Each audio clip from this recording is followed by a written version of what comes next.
9 news और स्वागत है आप सबका दर्शकों हमारे चैनल में एक बार फिर से ट्रेंडिंग स्पेशल इस खास प्रोग्राम में हम लेकर आए हैं आपके बीच बड़ी खबर। जी हां, अब देखिए जरा कि किस प्रकार से अगले साल महाराष्ट्र में विधानसभा चुनाव होने वाला है। इसकी तैयारियां कांग्रेस भी कर रही है, बीजेपी पार्टी भी कर रही है। अब महाराष्ट्र में मनसे नेता भी पीछे नहीं है। मनसे को सपोर्ट पीछे से बीजेपी का भरपूर मिल रहा है, क्योंकि शिवसेना सरकार को घेरने की कोशिश बीजेपी जमकर कर रही है।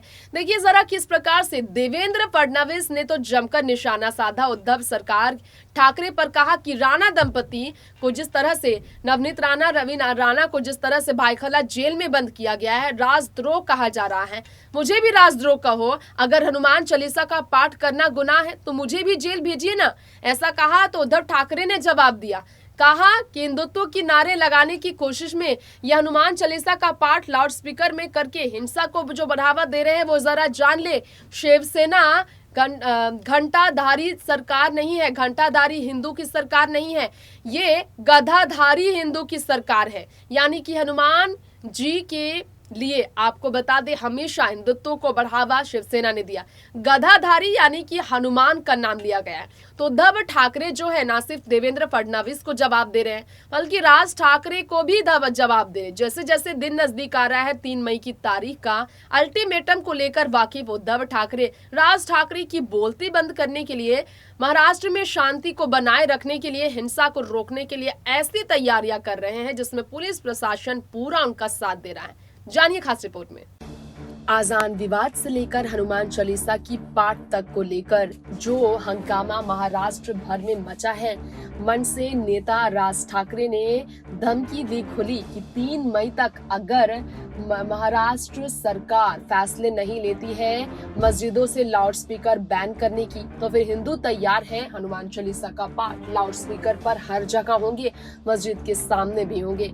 इसे लेकर ये विवाद थमता नजर नहीं आ रहा है।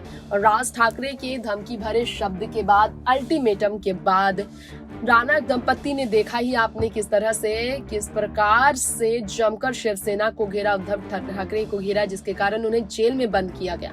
अब उद्धव ठाकरे जो है बहुत ही ज्यादा सख्त कार्रवाई कर रहे हैं। राज ठाकरे को बड़ा झटका देने के लिए, उनकी धमकियों का करारा जवाब देने के लिए, उन्हें मुसीबत में डालने के लिए औरंगाबाद में धारा 144 लगाने की तैयारियां की गई है। शिवसेना सरकार की वजह से वहां की पुलिस प्रशासन इस तरह से सख्ती बरत रही है सरकार के इशारे पर, ये कह सकते हैं आप, क्योंकि राज ठाकरे की सभा पर असमंजस और बढ़ गया है औरंगाबाद में, क्योंकि पुलिस कमिश्नर ने 9 मई तक एक धारा 144 लगाने का ऐलान कर दिया। अब महाराष्ट्र नवनिर्माण सेना की औरंगाबाद में होने वाली जनसभा को इजाजत न दिया जाए, इसके लिए फैसले लिए जा रहे हैं, ये भी कहा जा रहा है। आरपीआई खराग गुट ने अपना विरोध तो जताया। ठाकरे ने एक मनुवादी नेता है और बहुजन विरोधी बात करते हैं, ये कहा। दलित और बहुजन विरोधी काम में संलिप्त रहते हैं वो, उनकी समय को इजाजत नहीं दी जानी चाहिए। ऐसा हुआ तो कानून व्यवस्था की स्थिति शहर में बिगड़ेगी।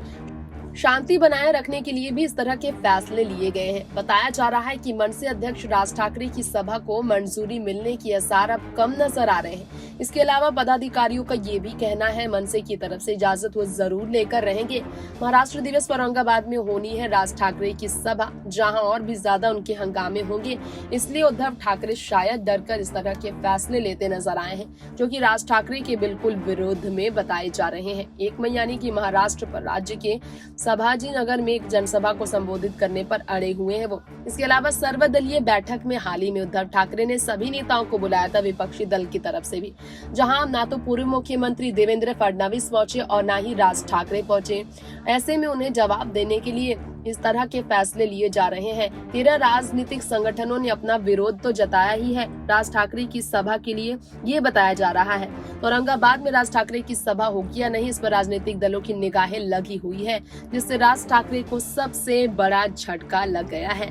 नेक्स्ट 9 न्यूज से तृप्ति की रिपोर्ट। तो जाना आप सबने किस प्रकार से वाकई में उद्धव ठाकरे के खिलाफ धमकी देने की कोशिश में राज ठाकरे को मुसीबत अब झेलनी पड़ रही। आपका क्या कहना है? वाकई में हनुमान चालीसा का पाठ लाउड स्पीकर में करके इस तरह की अल्टीमेटम देकर राज ठाकरे क्या महाराष्ट्र की जनता के साथ न्याय की मांग ही कर रहे हैं, या फिर राजनीति में यहाँ पर सरकार गिराने के लिए अपनी जगह बनाने के लिए उनकी ये राजनीति की रोटी सेकने का तरीका है? हमें बताएं कमेंट बॉक्स में। फिलहाल लेंगे इजाजत, देखते रहे नेक्स्ट 9 न्यूज। नमस्कार।